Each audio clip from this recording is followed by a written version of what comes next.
Hola, ¿qué tal? Buenas tardes, soy la doctora María Raquel Gómez de Nieto Moreno. Estamos aquí en un nuevo programa de la familia y el derecho. Como siempre, bueno, agradeciendo a todos los mensajes que nos envían a lo largo de la semana. Nosotros en algunos casos podemos contestarles vía mensaje de texto. Por otro lado, si no, yo quiero que, si se pueden, acérquense al estudio, así lo podemos hablar más en extenso, podemos dar el asesoramiento legal como corresponde y todas aquellas dudas que ustedes tengan respecto de sus asuntos jurídicos los podamos, más que nada, bueno, abocarnos a la cuestión y poder darle la mejor resolución posible a sus cuestiones.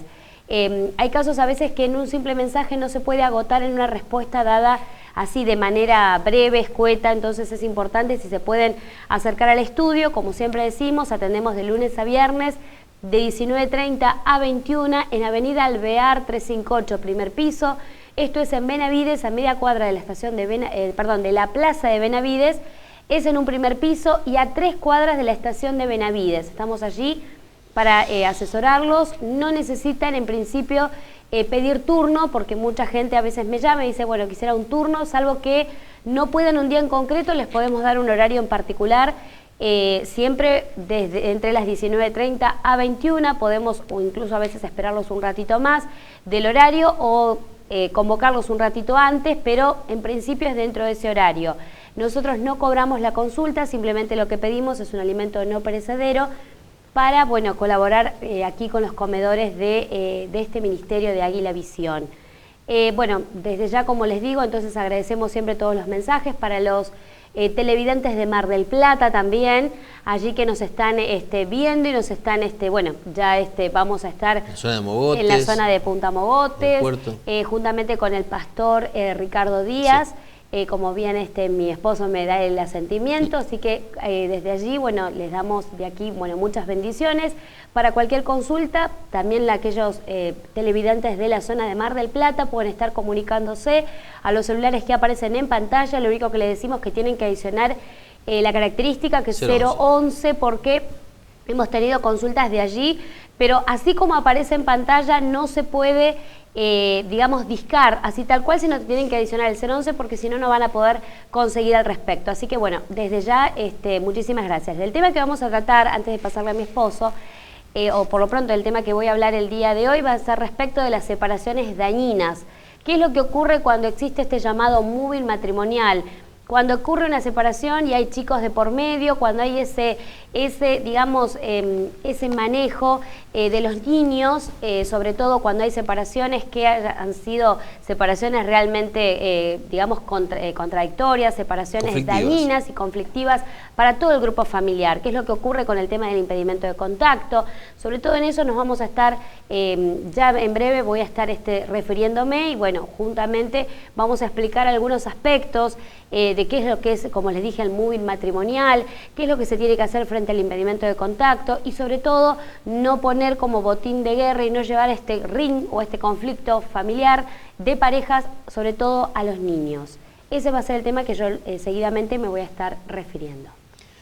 Hola, ¿qué tal? Buenas tardes, soy el doctor Rodolfo Nieto Moreno. Bueno, como dice mi esposa, vamos a tratar ese tema, porque realmente muchos son los casos en los que vienen tanto padres como madres planteándonos el problema de falsas denuncias de violencia familiar, que o se mete un tercero, como las ex suegras, a tratar de impedir el contacto. Dice, vos no tenés nada que hacer acá, vos no entrás, vos no tenés nada que ver a tu hijo. Entonces, ese tipo de cosas que después, muchas veces, cuando se deja pasar, uno deja pasar un hecho, pasa a otro mayor, eso termina muchas veces realmente en casos de violencia familiar graves. Por eso que lo vamos a tratar, porque la idea es que cuando se está pasando por una situación así, la gente trate de alertarse y someterse voluntariamente a un tratamiento psicológico. Con la ayuda de un profesional, el grupo familiar puede salir adelante y evitar lo que nosotros siempre tratamos de bregar desde este programa, es el tema de los casos de violencia familiar, donde cuando se lamentan víctimas, los chicos o las mujeres que son quemadas. ¿Por qué? ¿Por qué se termina en un hecho así? Se termina en un hecho así, por lo general, porque más allá de casos particulares, ¿no? Pero muchas veces por el hecho de que no se sabe manejar la separación. Entonces, en estos tipos de separaciones dañinas, terminamos con gente que está con mucho odio hacia la expareja y terminan cometiendo una locura. Quería destacar antes de empezar el tema de hoy, lo que nos conmovió realmente el caso de la mujer, que otro caso más donde una mujer perdió una criatura como consecuencia de un hecho de violencia. El ladrón le metió un tiro en la panza, mató al bebé, la bebé nació por cesárea y murió a las pocas horas. En el diario de hoy, Clarín de hoy, comenta esta realmente porquería de persona, porque no se puede decir otra cosa, ¿no? Dice que es un joven de 20 años, dice que estaba re-ropeado, ¿no? Dice, estaba re-ropeado. Ropeado en la jerga, acá explican, dice que es estar bajo efectos de una mezcla de alcohol y flunitrazepam, ¿no? Que es un psicofármaco hipnótico cuya venta se prohíbe en algunas ciudades de Estados Unidos. O sea, estaba empastillado, como le dicen a veces acá, con una mezcla de pastillas con alcohol. Esto promueve actos de violencia. Él estaba dado vuelta y dice que no se dio cuenta cuando tiró, dice que tiró por tirar. Esa gente que tenemos en la calle, que tira por tirar, que no tiene el más mínimo respeto por la vida humana, que mata a un bebé y casi mata también a la madre, esa gente, nosotros tenemos que tratar de pensar en estas elecciones del domingo, en evitar ese tipo de hechos de violencia. Tenemos que tratar de que los que nos gobiernan nos cuiden. Ese tipo de cosas no pueden pasar. Hay que declararle la guerra a la delincuencia, declararle la guerra a las drogas y parar un poco con esto. No podemos acostumbrarnos a que todos los días maten a alguien y con total desaprensión digan yo tiré por tirar. No es que le tiró una piedra con una gomera, le pegó un tiro con una pistola 9 milímetros. Ese tipo de cosas no van. Este chico encima es hijo de un policía, lo cual habla también de falta de contención familiar. Es muy raro, siendo hijo de policía, termine en esto, ¿no? Pero bueno, eso es lo que nosotros siempre hablamos desde acá. Nuestro programa se llama La Familia del Derecho. Nosotros estamos siempre bregando por reconstruir la familia. Nos pasan las cosas que nos pasan como país porque nosotros descuidamos la familia. Si estos chicos tuviesen contención familiar, si hubiesen tenido una madre que se ocupe de ellos, un padre que se ocupe de ellos, posiblemente no hubiesen terminado en esto. Estamos hablando de un chico que a lo mejor, siendo de clase media, no tenía necesidad de salir a robar. Y además, así no tenga recursos, tampoco tiene necesidad de salir a robar. La realidad es que salen porque están empastillados, porque no hay control en las familias. Bueno, este es el tipo de cosas que realmente a nosotros nos indigna y nosotros vemos que desde el gobierno no se hace nada para volver a la familia. Hay que tratar de recuperar los valores, recuperar la familia. La familia que es la base de toda sociedad, ¿no? O sea, tenemos que tratar de que las madres vuelvan a ocuparse de sus hijos, que no los dejen en los colegios como si fuesen depósitos y que se ocupen realmente de la educación, que se preocupen realmente porque los chicos estudien y traten de llegar a ser alguien, ¿no? O sea, no un chico de 17 termina el colegio y empieza a drogarse o a fumar porros o a tomar cerveza en la esquina, que eso es lo que uno está viendo habitualmente de chicos jóvenes, ¿no? Tratemos de que el domingo cuando votemos, vuelvo a decir, nos acordemos de esto, o de la chica policía que también mataron hoy. Todos los días tenemos una víctima. Pensemos en esto y tratemos de que los que nos gobiernen nos cuiden. Tratemos de modificar esto porque esto no va más. Tratemos de lograr que se mejore la lucha contra la delincuencia y que podamos sentirnos más seguros. Bueno, muy bien. Tomando un poco tus palabras, entiendo también de que tal vez la delincuencia, el consumo de drogas, sobre todo vos hablas así en adolescentes o en jóvenes, tal vez es la consecuencia de lo que, el tema que voy a empezar a explicar, que son estas separaciones dañinas. En virtud de que muchas veces se toman a estos niños en separaciones conflictivas de los padres, como este botín de guerra, y frente a eso estos chicos sufren la separación y entre esos esta separación dañina. ¿Cuáles son los distintos tipos de rupturas? Como para comenzar a entrar ya en el tema. Bueno, se establece que puede entenderse que puede haber 3 tipos de rupturas o de estas separaciones. Una sola por decisión de ambas partes. Esto es cuando tal vez de común acuerdo ambas partes deciden, así como en algún momento decidieron ponerse de novios y luego casarse. Desde ya, si ya no da la posibilidad, agotada la instancia de que si este matrimonio puede continuar manteniendo esta situación matrimonial, si de hecho sucede que no se puede mantener esa situación por cuestiones que hacen imposible la convivencia matrimonial, en algún momento deciden separarse de común acuerdo, eso sería tal vez una separación de manera pacífica. ¿Por qué? Porque hay una voluntad de ambas partes. Luego tenemos esa ruptura que se da por decisión de uno, pero también, en este caso, la aceptación del otro, porque uno decide, bueno, me quiero separar, y la otra parte, en este caso el esposo o la esposa, decide prestar conformidad y aceptar esta ruptura.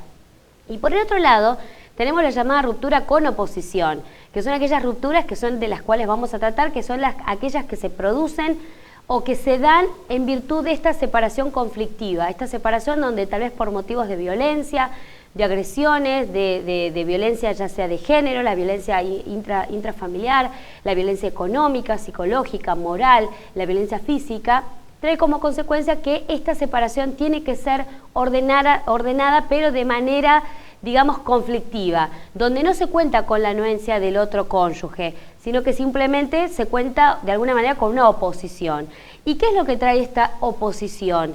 Esta oposición de alguna manera puede ser con motivos del moving, que es justamente esta violencia que se vive dentro del matrimonio, es el llamado moving, que tal vez lo han escuchado en los llamados moving laboral, que son propias que cuando hay ese acoso psicológico, hasta el acoso, hasta el maltrato físico, el maltrato moral que se da entre empleador y empleado, se dio mucho en casos de lo que hace a la relación del derecho laboral.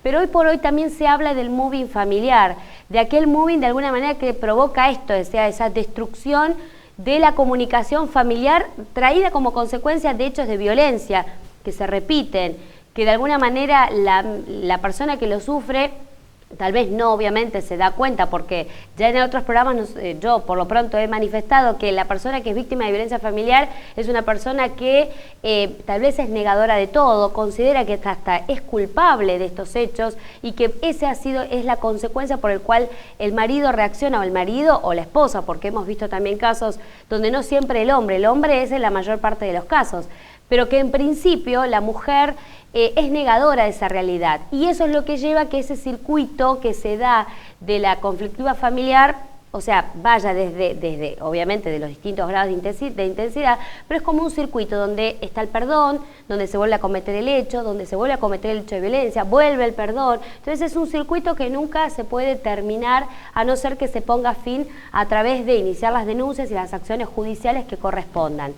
Pero ¿qué se entiende como este moving? No solamente es este acoso moral, es el acoso físico, el acoso psicológico, el acoso en cuanto a lo monetario también. Más que nada por el tema de que, digamos, se ve distorsionado estos patrones de relación paterno-filial entre lo que es entre los esposos en primer término y luego sí entre lo que hace la relación de padres a hijos. Entonces ahí, sobre todo o yo por lo pronto explico en cuanto a que esta relación de este moving que se vive dentro de la familia trae aparejado lo que, una vez provocada la separación dañina, trae como consecuencia lo otro: el impedimento de contacto, la falta de pago de alimentos, porque todo tiene su relación. La falsa denuncia de violencia. A eso concretamente es lo que apuntamos, cuando hay hechos de violencia familiar, de denuncias de violencia familiar, cuando en realidad lo que se busca son simplemente que sacar al padre o al esposo del hogar conyugal para obviamente, pergeñar una situación que tal vez no es la que realmente se vive en el hogar. O sea, tratar simplemente de sacar en este caso al supuesto agresor frente a un hecho de violencia que no existe. Entonces, ¿cuáles son las consecuencias de este moving específicamente? Una, como dije, es el impedimento de contacto. Es privarle al progenitor, que se tiene que ir de la casa, del contacto con los hijos, por un lado. El otro es, como vos bien decías, es la industria de las denuncias de violencia familiar. ¿Y por qué se dice industria? Porque hoy se denuncia esto. Luego, frente a esa reacción, frente a esa denuncia, la reacción del juzgado es ordenar estas medidas cautelares, que simplemente son dos, que de alguna manera también ya lo hemos referido en otros programas, que es la exclusión de hogar y la restricción de acercamiento, donde llega esa orden judicial donde el agresor o supuesto agresor se tiene que retirar del hogar y frente a eso se lo priva del contacto, no solo de la víctima, sino también de sus hijos, donde le dicen por 90, por 60 o por 120 días no te podés acercar al domicilio conyugal por este hecho de violencia. También esto está de alguna manera, digamos, cuestionado por el simple hecho de que esto siempre es a petición de parte y nunca se le escucha a la otra parte esta posibilidad de decir, bueno, señor, ¿qué es lo que ocurrió? Muy bien, este es el hecho concreto, por eso también se la cuestiona en cuanto a esto a estas medidas cautelares que la justicia ordena inaudita parte. Una acotación. Sí. Estas medidas que se ordenan dentro del marco de violencia familiar, nosotros obviamente sabemos que por una cuestión de urgencia o por una cuestión de celeridad, los jueces la ordenan como medida precautoria y sin escuchar a la otra parte. Pero eso también es violatorio del derecho de defensa en juicio. ¿Por qué? Porque acá nosotros escuchamos las dos campanas y hemos tenido casos donde la persona no tiene nada que ver, no trabaja, no tiene hechos de violencia y la mujer, para denunciarlo, se golpea la cabeza contra la pared, va y presenta la denuncia. Entonces hemos tenido casos así donde la persona que ni siquiera había estado en la casa presenta una falsa denuncia golpeándose sola con testigos falsos que avalan los dichos de esta mujer y a la persona la excluyen por 90 días, lo cual es injusto y a su vez generador de violencia, porque la mujer que hace la denuncia, la falsa denuncia de violencia familiar, le va a pasar lo del pastorcito mentiroso. O sea, la realidad es que hoy dice, no, me pegó, no, me maltrata a mis chicos, y un día se va a encontrar con que realmente la persona que fue excluida va a transformarse en una persona violenta, porque una persona puede tener paciencia, pero la paciencia también es limitada, y uno puede permitir que a veces asesorados por abogados hagan la denuncia, no, exclúyalo, sáquelo de la casa y después mete la denuncia de divorcio vincular. Eso es lo que usted tiene que entender, que eso no se tiene que hacer. Usted no tiene que utilizar un mecanismo que tiene la ley, que es justamente para las personas que realmente sufren violencia familiar, para provecho propio y tratar de sacarlo de la casa y no, bueno, está bien, no lo soporto más, quiero poner una persona en casa, porque muchas veces nosotros nos comentamos casos que nos pasan. Nosotros tenemos personas que vienen y dicen, bueno, lo saqué de la casa y a los 2 días los chicos llaman al padre y dicen, no, papá, vos sabés que hay un señor con mamá y anda en calzoncillos por la casa. Eso nos cuentan en los casos. Entonces, son casos serios. O sea, es grave. Ese tipo de cosas son las que generan violencia. Entonces, hablamos directamente a las mujeres que piensan a lo mejor en hacer una denuncia de violencia familiar falsa. No la hagan. Y si le están asesorando a hacer eso, están mal asesorados. En los casos de familia, uno tiene que bregar por la unión familiar. Y si ustedes se separan como adultos, la problemática que ustedes tengan entre ustedes no tiene nada que ver con los chicos. Los chicos van a seguir siendo sus hijos y ustedes van a seguir siendo padres de por vida. Entonces, ese tipo de cosas ustedes tienen que entender. Tienen que tratar de diagramar lo que es la educación de sus hijos en forma conjunta, ¿no? Si papá dice A, mamá tiene que decir B. O si uno dice blanco, otro dice negro y no se ponen de acuerdo en nada o tratan de llevarle la contra a propósito para desautorizarlo. Porque ese tipo de cosas lo único que genera es confusión y después el chico le pierde el respeto al padre o a la madre y después eso repercute en la educación de los chicos y después no lo van a poder controlar. Porque después el adolescente, con la rebeldía natural de la adolescencia, no lo van a poder frenar porque ustedes dos no se pusieron de acuerdo. Bueno, siguiendo con el tema de las consecuencias entonces de este moving, que hay que explicar algo a los televidentes, sobre todo que este moving no solo ocurre durante el tiempo en el que el matrimonio o esa relación de pareja es vigente, sino también puede ocurrir con posterioridad, inclusive post-divorcio, lo cual implica que muchas parejas que ya están divorciadas siguen sufriendo estos acosos psicológicos, económicos, morales, físicos, al punto tal de que terminan en estas denuncias de violencia familiar, y esto es claramente un caso de moving. Entonces, ¿qué otras consecuencias tiene el moving? Bueno, tiene consecuencias desde ya personales, como son trastornos en la conducta de la persona que lo sufre, trastornos justamente en lo que hace al aspecto físico, El moving es ocasionador de enfermedades, no digo esto del punto de vista legal, sino desde el punto de vista psicológico. ¿Cuáles son otras consecuencias del moving? En cuanto a lo familiar, las agresividades mutuas que se hacen en las parejas. Vuelvo a repetir, no solo del punto de vista de las parejas que tienen y mantienen una relación vigente, sino aquellas que ya han atravesado el proceso de su divorcio. La descalificación, el agravio. Exactamente, ¿qué es lo que implica también? El abandono de responsabilidades. Cada uno nos hace responsable de lo que le toca a cada padre vivir en el marco de esta conflictiva familiar que vienen arrastrando tal vez durante el momento en el que estaba vigente la relación matrimonial y que aún esto lo siguen arrastrando con posterioridad a la disolución del matrimonio. ¿Cuáles son las otras cuestiones? Las llamadas consecuencias laborales. Las personas que sufren este moving matrimonial tienen un descenso de rendimiento a lo que hace el aspecto laboral. Y del punto de vista social, desde ya se entiende a través de esta llamada industria de las denuncias de violencia familiar.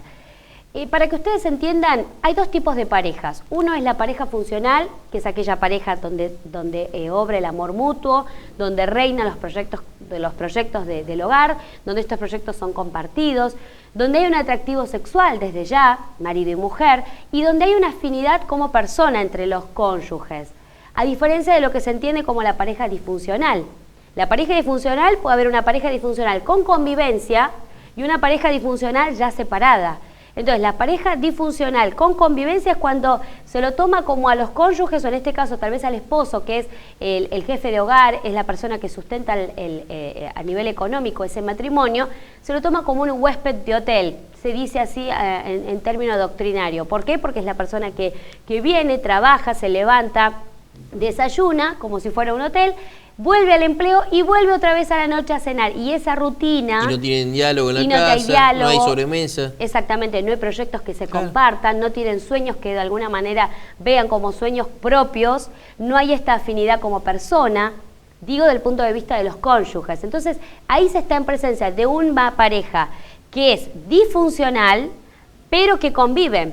Entonces, ¿qué puede pasar esto? Que en la mayor parte de los casos tal vez ven que hay problemas familiares, pero nosotros convivimos, damos esa situación o esa apariencia de un matrimonio que está de alguna manera funcionando sobre rieles, pero que en la intimidad y en lo interno de la familia, de ese hogar, es un matrimonio o es una pareja disfuncional que convive. Entonces tenemos lo otro, la pareja disfuncional que ya está separada. Entonces frente a eso tenemos que hay conductas hostiles e inmaduras entre los en este caso entre los separados. Hay esa capacidad de tolerancia mínima, cada vez se toleran menos las parejas, en este caso que está separada, y no tienen medios para poder superar ese desacuerdo pleno y total que viven minuto a minuto, porque como bien decía el doctor, esto implica que a veces no se ponen de acuerdo, aun cuando estén separados, hasta el color de las zapatillas que le van a comprar al niño, y tal vez sea una tontería lo que yo les planteo, pero hasta ese punto discrepan hasta en esa cuestión que tal vez es insignificante, pero todo es motivo de pelea y conflicto, y más teniendo en cuenta que estas reacciones se hacen frente a los niños. No, y a veces pasa que para poder poner fin a esto se necesita poner distancia. Y ninguno de los dos está en condiciones de irse a alquilar a otro lado como para tratar de poner paños fríos. Entonces viven en un mismo inmueble, se odian, y eso es una bomba, eso está para estallar en cualquier momento. La realidad es que cada situación va increyendo, o sea, va en aumento, y las situaciones de violencia se empiezan a repetir. O sea, y por cualquier cosa. Nosotros tenemos casos donde nos dicen... el padre le compra un par de botines y la madre había comprado otro, cuando no es problema que tenga 2 pares de botines tranquilamente, pero eso también es un elemento un motivo de pelea, un motivo... No, porque ya llegaste tarde, ya no tenés por qué comprar, ya tiene botines. Tiene que comprar otro par, no es problema. Pero le comento así porque me parece más didáctico comentar sobre casos que nos ocurren. O sea, cosas que uno dice... Es imposible que se peleen por esto. Tiene un par de botines, bueno, están sucios unos, usa los otros. Por una cuestión de lógica, no, generan problemas por eso. Le están por pagar la cuota de alimentos más la cuota de colegio, también es un motivo de pelea. Todo es motivo de pelea. ¿Por qué? Porque ya están predispuestos para eso, porque lo que buscan no es solucionar el problema, sino hacerle la vida imposible al otro. Lo que buscan es continuar la pelea. y tratan de que el otro no tenga vida. Y si eso cuando están viviendo juntos y cuando están separados. Nosotros tenemos casos donde están separados, el ex cónyuge lo que busca es controlar, no porque el otro si tiene una pareja, ya está, están separados, no tienen por qué fijarse en qué es lo que está haciendo otro, y sino tratar de tener su vida propia. Pero bueno, lamentablemente este tipo de parejas disfuncionales terminan en esto, y lamentablemente esos celos que tienen estando separados terminan muchas veces en hechos de violencia. Bueno, y estas campañas entonces de denigración hacia el otro cónyuge o hacia el padre, o sobre todo cuando están separados, esta campaña que vos transmitías respecto de que se trata de imputarle al papá y de denigrarlo en todos los aspectos, al padre que no convive, al padre que es visitante, nos trae otro tema como consecuencia de ello, que es la parentectomía, llamado también, muy conocido, bueno, para nivel legal, a los abogados que hacen derecho de familia como nosotros, al llamado SAP, que es este síndrome de alienación parental, que eso lo vamos a estar explicando ya en el próximo bloque, que justamente es esta denigración que sufre a cargo del padre que tiene y detenta al menor en contra del otro por el hecho de que no lo visita, por el hecho de que no le compra los regalos que pretende, de denigrar, cortar toda comunicación con, incluso con lo que hace al núcleo familiar paterno, a abuelos, a tíos, incluso al mismo padre, no entregárselo bajo excusas. Entonces, eso es lo que vamos a estar... mudarlo de domicilio sin consentimiento, ¿no?, del otro progenitor. O sea, eso nos vamos a estar ocupando ya en el próximo bloque. Recuerden, como siempre les decimos, nuestro horario de atención es de lunes a viernes, 19:30 a 21, perdón, en Benavides. Quiero hacerles, simplemente hacer hincapié en que estamos atendiendo el estudio de Benavides. La gente que nos llama de Los Troncos, temporalmente no vamos a atender allí, así que cualquier consulta les pido que por favor se estén comunicando a las vías de comunicación, a los celulares que tenemos allí, o nos envíen un mensaje de texto. Como les repetí, no cobramos la consulta, lo único que pedimos es un alimento no perecedero, si está a su alcance, para poder luego nosotros poder colaborar aquí con el comedor del Ministerio de Águila Visión. Vamos entonces a una breve pausa y ya volvemos con más La Familia y el Derecho.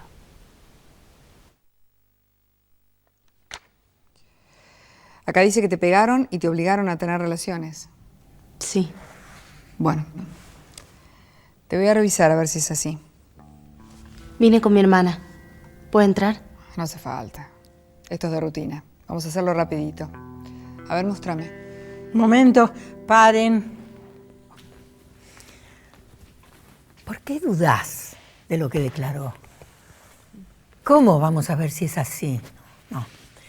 Y claro que podés entrar con tu hermana, con tu amiga o con quien hayas decidido que te acompañe.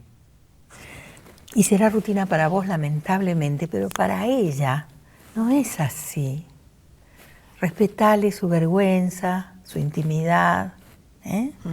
Vamos otra vez.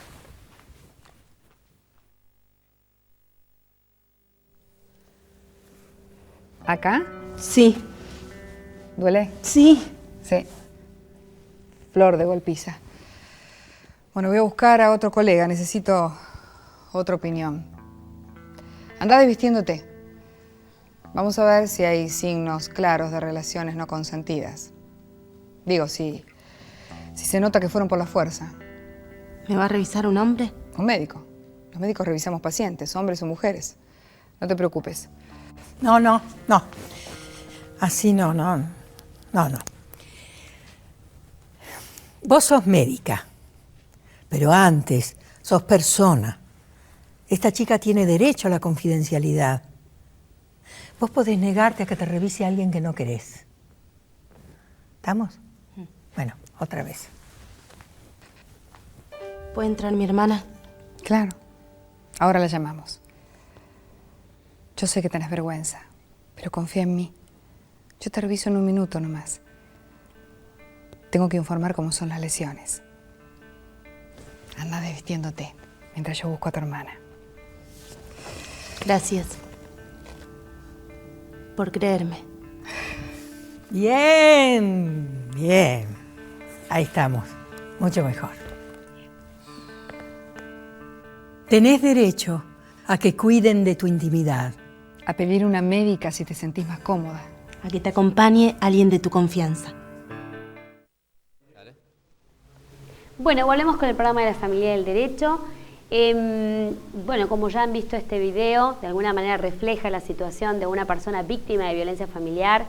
Es grave la cuestión. Lo que nosotros un poco explicando el tema de hoy, trayendo esto lo que se llama moving matrimonial, es cuando se sufren los actos de violencia, pero luego esto genera como una bola de gigante de la incomunicación entre ambos cónyuges en virtud de esta problemática que es la violencia familiar. Y lo que se tiene que saber que hay solución para esto. O sea, que se tiene que primero denunciar el hecho como corresponde para que las autoridades tomen atención a esa problemática y le puedan brindar una solución rápida como son las medidas cautelares. Una es la exclusión de hogar, la restricción de acercamiento, pero lo que hoy venimos un poco a explicar es cuando estas denuncias son denuncias falsas o son denuncias que muchas veces se utilizan para, digamos, impedir, entre otras cosas, impedir el contacto de aquel progenitor con los hijos, para impedir todo tipo de contacto directo entre la cónyuge y el otro excónyuge, o sea, para evitar que salga del circuito de control, si se quiere, familiar, tanto la víctima o supuesta víctima como los hijos. Entonces un poco esto es lo que tratamos de explicar con el tema del llamado moving matrimonial. Yo les explicaba respecto de qué era el SAP. El SAP es este síndrome de alienación parental o síndrome de alineación parental, que el doctor ahora lo va a explicar, pues son dos términos que si bien se enmarcan dentro de esa sigla, están incluidos allí y ya vamos a ver ese aspecto. Lo que yo les quiero explicar sobre todo que está muy relacionado con este SAP llamado, es lo que se llama la parentectomía, que es justamente tratar de cortar todo vínculo con el progenitor y todo lo que lo que lo hace directo en cuanto a lo familiar con ese progenitor. Eliminar fotos, eliminar contactos telefónicos de tíos, de abuelos, eliminar todo aquello que tiene que ver con ese vínculo y esa unión que tiene que haber entre los niños con los familiares directos, no solamente con el progenitor que no convive, sino además con todo lo que lo rodea al padre que no convive. Borrar los recuerdos. O sea, muchas veces le sacan las fotos que está con el papá, las fotos que está con el abuelo, eliminan todo eso, el chico chiquito lo van manejando y es una forma de lavado del cerebro. Se hace mucho, lamentablemente. No es que pasa acá solamente, esto viene de España. En España es uno de los países con más índice de violencia familiar y problemas así familiares respecto de lo que es el impedimento de contacto. Lamentablemente nosotros heredamos eso, lo tenemos como un problema. Estábamos la vez pasada hablando con el pastor Ricardo Díaz, que en Mar del Plata también es un flagelo el tema de violencia familiar. Miles de hogares tienen problemas de violencia e incluso hogares cristianos están con problemas de violencia familiar. O sea, es grave la situación. Estaban justamente tratando de armar un congreso de violencia familiar en Mar del Plata porque este problema es un problema grave y que no se le da el tratamiento adecuado en la zona. O sea, uno tiene que tratar de... Nosotros pensamos que incluso debería haber juzgados especialistas en el tema de violencia familiar. Más allá de tener un juzgado de familia, tendría que haber un juzgado para violencia familiar, específicamente, con psicólogos, con asistentes sociales, como corresponde. Y también, porque todo el proyecto de ley siempre es perfectible, uno puede aportar en base a la experiencia cosas que uno pueda tratar de mejorar. Y tratar de poner sanciones severas para el que hace una falsa denuncia. Inclusive llegar al cambio de tenencia. O sea, uno tiene que hacer entender a la gente que con esto no se juega, no se puede hacer que una persona utilice a la ley para perjudicar a otra persona. O sea, no me pasa cuota alimentaria, entonces no le voy a dar a los chicos. No es así. No es así. O hoy te los doy, mañana te los doy, o necesito plata, bueno, ¿sabes qué? Necesito plata, dame plata, si no, no te doy a los chicos. Eso no se tiene que hacer. Todos los días tenemos denuncias de este tipo, gente que viene al estudio y nos comenta. Eso es lo que está mal, tomar a los chicos como rehenes. Entonces, nosotros somos partidarios de que se haga un juzgado de violencia familiar, un juzgado especialista de juzgado de violencia familiar, con abogados especialistas que trabajen en el juzgado, con equipos técnicos que trabajen en la temática, que tengan psicólogos infantiles, que puedan tratar justamente esto que estamos hablando del síndrome de alienación parental, que los psicólogos sean especialistas en el tema, porque la alienación o alineación, o sea, lo que se conoce como SAP es síndrome de alienación parental. Pero esto empieza como una alineación parental. ¿Qué quiere decir esto? Que uno de los cónyuges o uno de los, el que tiene la tenencia por lo general, le trata de alinear al chico con él, a su favor, y dejarlo de lado al otro cónyuge o al padre que no tiene la tenencia. Entonces, como decíamos, trata de borrar todo tipo de recuerdo. Y eso le hace mucho daño al chico, mucho daño al chico. Y por eso muchas veces estos chicos se terminan volcando al alcohol y a las drogas, porque han tenido una infancia muy conflictiva. Sí, lo que vos decías respecto del síndrome de alienación parental o alineación parental es este desorden justamente en la custodia del menor, sobre todo del que lo detenta. Es provocar este alejamiento del que lo tiene al menor en contra de aquel progenitor que obviamente no tiene la tenencia y que solamente tiene un derecho de visitas. En este caso se ha establecido que se dan estas llamadas en este sistema a través del síndrome de alienación parental, las llamadas conductas en espejo.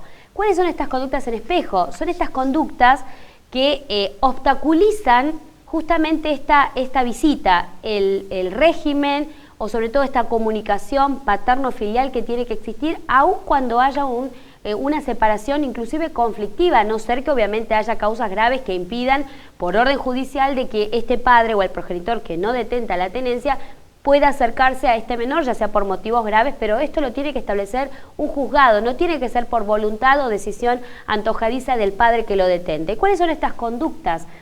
Sobre todo aquellas excusas del obstaculizador.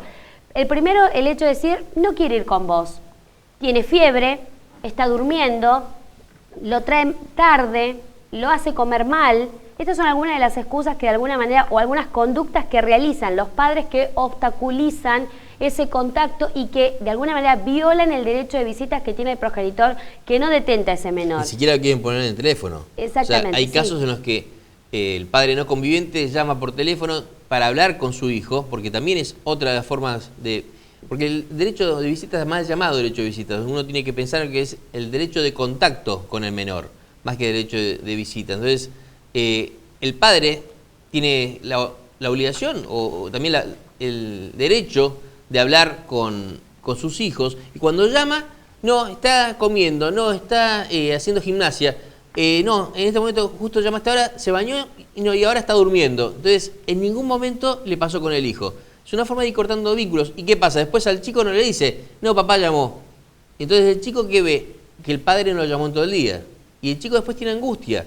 Pero la realidad es que el padre estuvo llamando y la madre no le transmitió ninguno de los mensajes. También, por ejemplo, papá compra lo que no sirve, o el niño tiene que hacer tareas, o tiene que hacer alguna actividad extracurricular, o tiene que estudiar simplemente, o lo trae sucio. También son algunas de las cuestiones, algunas conductas que incluso nuestras clientas nos repiten, a veces no, lo trae sucio. Bueno, pero es el papá. No se tiene que obstaculizar porque luego si no se cae en lo otro, en el delito del impedimento de contacto, que es la ley 24270. Pero también esa conducta que comete el padre que obstaculiza esa comunicación, ese contacto que tiene que tener el papá no conviviente con ese menor o con ese niño, niña o adolescente, como está dicho bien ahora, esto así, no tanto como...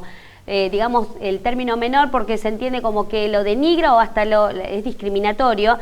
¿Cuáles son estas conductas que tal vez el papá que tiene que visitar al menor empieza a cometer? En respuesta de esas conductas que obstaculizan, no comienza a pagar la cuota alimentaria, retrasa la entrega de la cuota alimentaria, tiene quejas porque dice te están haciendo lavado de cerebro. O sea, estas conductas de alguna manera comienzan, y esto es lo que llamamos el moving. Este moving que de alguna manera tiene, tiene como cadena, trae como, a colación el tema de este síndrome de alienación parental y, por ende, lo que es también el impedimento de contacto como consecuencia de este síndrome de alienación parental. ¿Qué es lo que hace? Cambia de colegio, lo usa como espía. Esto es muy común, sobre todo de saber qué es lo que hace mamá, qué es lo que hace papá. Se utiliza como botín de guerra y como se lo llama... a estos menores o a estos niños, niñas y adolescentes se los traen, como se dice, al ring de los padres. Revisa el celular. Nosotros tenemos clientes que nos manifiestan que el chico agarró, dame el celular para jugar. Entonces agarra, empieza a mirar el celular, le saca revisa las fotos, ve si tiene fotos con alguna novia y después se lo cuentan a la madre. O sea, tenemos casos concretos que nos cuentan eso. Dicen, no, me estuvo viendo en el celular, vio la foto y después se lo contó a la madre. Y eso genera problemas. Por eso lo utilizan al chico como espía. Le leen los mensajes de texto, tratan de ver si está con otra persona. Y eso que ellos averiguan, van y se lo cuentan y lo usan en contra del padre. Eso es lo que no hay que hacer. No meter a los chicos en el ring. La pelea es entre los padres. Y los chicos tienen que mantenerse ajenos a esto. Y tratar de que los chicos entiendan que ellos, independientemente de que ellos se peleen, que los padres se peleen, van a seguir queriendo a sus hijos. Que no sientan que la familia se fractura y eso implica que van a perder contacto con el padre no conviviente. Sí, lo que hay que tener bien en claro nosotros cuando mencionamos el derecho de visita del papá no conviviente, hay que entenderlo también como que es el derecho del hijo a ver a ambos padres. Y esto se entiende como que es un dogma. Y ese dogma como visita implica dos cosas. Dos tipos de contacto. Uno es el contacto personal, el contacto visual también que tiene que tener y saber que el papá está al lado de él porque se tiene que sentir alentado, contenido, porque esta situación se entiende de separación, no es fácil ni para los padres y menos aún para los niños que de alguna manera tienen que afrontar todas las consecuencias que devienen de esta separación dañina. También tiene que haber este contacto personal, este contacto físico, el abrazo, sentirse, como digo, contenido, el contacto afectivo que tiene que sentir de este padre. Pero también tenemos el otro contacto, que es el contacto que ese derecho que tiene el hijo de ver a ambos padres no tiene que ser molestado, no tiene que ser cuestionado, no tiene que ser perturbado. Tiene que ejercerse en su legítimo derecho como tal lo es, como derecho que es, sobre todo eso. ¿Por qué? Porque si no se puede ejercer, va a traer lo otro como, digamos, como consecuencia, que es la ley 24270, que es a donde queremos culminar con este tema que trajimos hoy, que es justamente el considerar que el impedimento de contacto, no porque lo diga yo específicamente, sino porque la ley lo ha tipificado como un delito, como esta conducta antijurídica que entienden otras legislaciones, inclusive legislaciones extranjeras, como lo que hace la legislación europea, que ese derecho que se impidió y que por ende trae como colación el tema de la constitución de este delito, no solamente tiene que obligar a los jueces a través de ordenar medidas rápidas, como se ordena en la violencia, tiene que ordenar esta comunicación inmediata con ese padre y ese menor de ese padre no conviviente, pero también establece otra cuestión que es la reparación económica, la indemnización moral, la indemnización psicológica por el hecho de no haber tenido este contacto físico, afectivo, psicológico, moral hacia ese menor que no tiene a su padre y que por ende no convive con él. Por eso es la importancia de esta ley. Como tal se considera el impedimento de contacto desde ya como un delito. Por eso muchas veces a las madres nosotros le aconsejamos desde el estudio a que no se impida el contacto. Más allá de que la cuota no se pague, la cuota tiene que ser, como es un derecho el régimen de visitas o esta comunicación que tiene que haber este contacto directo con los hijos, también surge en ese papá, en ese progenitor que no convive, su obligación alimentaria. Con esto no estamos diciendo que hoy, a pesar de que no se esté pagando cuota, se tiene que deliberadamente entregar al niño. Bueno, en sí tratamos de forjar a esa cuestión. El tema es que usted puede reclamar la cuota alimentaria, porque es el derecho de los chicos a ser alimentados, a ese papá que tal vez exige derecho de visitas o este régimen de visitas y que por ende usted necesita que le abonen la cuota alimentaria como corresponde, que desde ya se considera como el derecho, así como el derecho de visitas es un dogma para los hijos que tienen el derecho de ver a sus padres que el padre no conviviente, así también a viceversa el padre, el progenitor, tiene derecho a ver a su hijo. De esa forma la obligación alimentaria es como lo que es, una obligación que tiene que ser cubierta y que no solamente tiene que satisfacerse con una cuota mensual que simplemente sea por alimentos, sino que tiene que cubrir un montón, un cúmulo de cuestiones como hace la habitación, como hace la vestimenta, la asistencia médica, a los alimentos propiamente dicho, al tema de la educación y todo lo que haga a cubrir las necesidades básicas de ese menor. Exacto. Y bueno, yo creo que este tema es un tema que sirve. Yo siento que hoy estamos hablando del otro lado, estamos hablando de lo que es la violencia familiar desde el lado del hombre que la sufre. O sea, el hombre que muchas veces sufre las denuncias hechas falsamente. Nosotros hemos visto muchos casos de estos, donde lamentablemente se hacen falsas denuncias, gente que realmente no cometió hechos de violencia y que se encuentra metido en una denuncia de violencia familiar y excluido de su hogar. Sabemos que son muchas las mujeres que nos ven y sabemos también que a lo mejor no están de acuerdo con lo que estamos diciendo. pero lamentablemente yo tengo 23 años de experiencia y en la experiencia que tenemos como profesionales hemos visto muchísimos casos de esto, muchísimos casos de violencia real y muchísimos casos donde la violencia es ficticia y eso hace incluso que la policía no quiera tomar las denuncias de violencia, eso hace que a veces los jueces hagan tardar a una madre que realmente está esperando el oficio en el juzgado de familia y bueno, está bien, tenemos que despachar otras cosas. ¿Por qué? Porque no entienden la urgencia, porque sienten que lleva el oficio y después se termina arreglando con la pareja porque hacen falsas denuncias. Entonces, lo único que queremos es que tomen conciencia de que los mecanismos legales que tenemos no son para dirimir peleas matrimoniales, sino que una denuncia de violencia familiar tiene que ser realmente una denuncia de violencia familiar. No, bueno, me peleé con vos, te meto una denuncia y te saco de casa. Eso no es lo que tienen que hacer.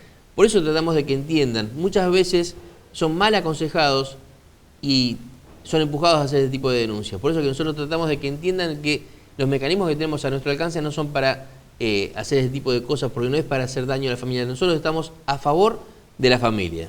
Bueno, tenemos consulta, dice: hola, soy Natalia, les quiero contar mi caso. Yo no tengo la tenencia de mis hijos, lo tiene el padre. Últimamente le habla mal de mí. No quieren venir más, estoy tratando de entender el mensaje, los chicos no quieren verme más, es lo que se entiende. Justamente. ¿Qué es lo que puedo hacer? Gracias, muy bueno el programa. Natalia, bueno. Bueno, Natalia, justamente lo que estamos hablando, esto es lo que no tiene que pasar. Lo que están haciendo con tus hijos es borrarles todos los recuerdos que tengan en su cabecita tuyos. Entonces tratan de alinearlos primero para después alienarlos. Ese es el síndrome de alienación parental. Eso es lo que justamente estamos hablando y es el motivo del programa. Este tema es un tema grave. Vos tenés que hacer la denuncia de impedimento de contacto, hacer primero un régimen de visitas, establecer un régimen de visitas que seguramente no tenés. En el marco del régimen de visitas, pedir la intervención del equipo técnico para que los chicos y el grupo familiar sea revisado por los profesionales de juzgado de familia. Y una vez que los chicos sean revisados tanto por psicólogos y psiquiatras del equipo técnico, ahí van a verificar que realmente los chicos no tienen un problema con vos, sino que están, como se dice vulgarmente, caseteados. Es un mensaje que le van metiendo en la cabeza, el padre en este caso le mete en la cabeza en contra de mamá, porque mamá no te quiere, porque mamá no te viene a ver, mamá no te llama. Eso es lo que hacen. Le hablan mal, no, porque mamá se ocupa de estar con otra persona. Eso es lo que hacen, lamentablemente. Entonces, ¿qué pasa con los chicos? Los chicos se llenan de angustia y después sí, con el tiempo empiezan a tener realmente bronca contra el otro progenitor, ya sea el padre o la madre. Natalia, te esperamos en el estudio, no sabemos de qué zona es. Te esperamos en el estudio, nosotros atendemos todos los días de 19:30 a 21 en Benavides, en la avenida Alvear, 358, primer piso. Llamanos cuando quieras venir, o venir directamente en ese horario y nosotros te vamos a atender con gusto y vamos a tratar de solucionar tu problema. Bueno, gracias por la consulta. Otra consulta donde dice: hola, soy Alejandra de Las Tunas y quisiera saber dónde tengo que ir para hacer una perimetral a mi ex, porque tengo miedo y recibo amenazas de que me va a sacar a mi hijo. Es Alejandra de Las Tunas. Bueno, Alejandra, tenés que ir a la comisaría de mujer. Tenés que ir enfrente al hospital de Pacheco, está la comisaría de mujer, vas, haces la denuncia, planteás justamente el tema de que tenés un temor de que se quiera llevar a tu hijo y pedís que saquen la medida de restricción de acercamiento, que esa es la perimetral. Cualquier duda te puedes acercar al estudio, no hay ningún problema. Muchísimas gracias por la consulta. Bueno, tenemos otra, en este caso de Daniel, dice: bendiciones, abogados, mi nombre es Daniel, sufro violencia familiar en mi domicilio hace muchos años, quisiera saber qué es lo que puedo hacer, dice. Es de Pablo Nogués. Bueno, Daniel, tenés que hacer la denuncia, o sea, si vos, me imagino que si hace muchos años, seguramente debes tener testigos, algún vecino, alguien que sepa del maltrato, si es público, si es dentro de las 4 paredes de tu casa. Bueno, hacé la denuncia igual, tratá eventualmente de tener pruebas, de grabarla, porque una denuncia de una mujer se la toma fácilmente. Ahora, cuando va el hombre a denunciar, y ya piden más elementos. No es tan sencillo. No es común que el hombre haga, del 100% de denuncias que tenemos, 70% son mujeres, el 30% son los hombres. Y a los hombres les cuesta hacer la denuncia de violencia familiar, partiendo de la base que la tenemos que hacer en la comisaría de mujer. O sea, ya desde el nombre está mal. O sea, porque hay un porcentaje que tendría que ser comisaría de violencia doméstica. Porque la realidad es que tanto hombres como mujeres tenemos derecho a hacer la denuncia por el maltrato. Porque lo que se trata acá es de preservar el tema del maltrato. Más allá de que sean mayoría las mujeres las que tienen casos de violencia, hay una minoría de hombres que también tienen derecho a poder hacer sus denuncias. Además tenemos en cuenta también que hoy por hoy tenemos matrimonios del mismo sexo y pueden ser hombres que tienen maltrato con otros hombres o mujeres que tienen maltrato con otras mujeres, y tendríamos que también tener en cuenta eso. O sea, yo creo que hay muchas cosas para ser modificadas en el futuro, ¿no? Sí, antes de que cerremos el programa del día de hoy, dice, hola abogados, quisiera hablar con ustedes porque tengo un problema de mantención, dice, y quería, bueno, que ustedes me asesoren. Muchas gracias. Bueno, no sé cuál es el nombre. No dejó el nombre. Te esperamos en nuestra oficina en Benavides, no hay ningún problema, nosotros hoy atendemos a partir de las 19:30 hasta las 21 horas. Así que venite y charlamos personalmente. Muchísimas gracias por la consulta a todos. Una sola consulta más, sí. Dice, bueno, no es del, dice, hola, mi nombre es Roxana, tengo una consulta, dice, mi suegra salió de garante a uno de sus hijos y hoy le llegó una carta de embargo y ella dice, ¿a quién le van a embargar? No entiendo el tema de la carta, dice. Sí, bueno, pues sí, la podemos atender. No, si salió de garante, la va a embargar a ella. O sea, el tema es, cuando uno sale de garante, ¿qué quiere decir? Que uno garantiza que esa obligación a la que se comprometió la otra persona, el obligado principal, se va a pagar. Si el obligado principal no paga, el garante paga. Ese es el garante o fiador, es el que paga. Por eso es que es peligroso cuando uno pone la firma. Uno pone la firma como garante, se responsabiliza. Entonces, si no paga el obligado principal, paga el garante. Lo que le van a embargar es al garante. Exactamente. Bueno, agradecemos las consultas entonces del día de hoy. Como siempre, bueno, estamos a su entera disposición para este tema o tal vez algún tema en particular que usted tenga alguna duda al respecto o tal vez necesite concretamente de un abogado para que lo asesore. El estudio a completa disposición de los televidentes. Como siempre decimos, recuerden que el derecho que no se ejerce se pierde, eso es importante hacerlo saber siempre, sobre todo cuando tal vez ha sufrido accidentes laborales o accidentes de tránsito, hay un plazo para reclamar. Siempre les recalcamos esto a los clientes, si están en un trabajo, nunca renuncie, por favor, porque es el gran problema que tenemos actualmente de que recibimos muchas consultas de gente que ha renunciado a su puesto de trabajo. Como siempre agradecemos a los apóstoles SICA que nos permiten estar aquí. Dios los bendiga y nos vemos en la próxima emisión de La Familia del Derecho. Bueno, cerrando el programa, muchísimas gracias a todos los mensajes que hemos recibido en la semana de la gente de Nogués, de José de Paz, de Morón, de Campana, de Escobar, realmente, bueno, de Tigre, siempre la gente de Los Troncos que nos manda mensajes, a Silvia de Los Troncos, Silvia, que es nuestra prima de Los Troncos, les mandamos un saludo especialmente, la gente del Canal 33 de Mar del Plata, el Pastor Ricardo Díaz, que nos ven en la zona del puerto, la zona de Punta Motes, realmente estamos muy agradecidos, incluso mucha gente que se ha contactado a través del Facebook. Realmente estamos muy agradecidos. Cualquier consulta nos pueden llamar o pueden contactarnos en el Facebook, a través de Rodolfo Fuinto Moreno, entran a nuestro Facebook, nosotros los agregamos y nos pueden hacer la consulta que quieran. Que Dios los bendiga a todos y que el domingo vayan a votar con alegría, que seguimos en democracia. Piensen antes de votar, piensen, porque después tenemos 2 años que aguantar a lo que estamos votando. Así que piensen, hagan las cosas bien y realmente usen la cabeza y dense cuenta que es el momento que ustedes tienen el poder. En ese momento ustedes tienen poder. Así que tómense un segundo y vayan con el voto definido. Que Dios los bendiga a todos.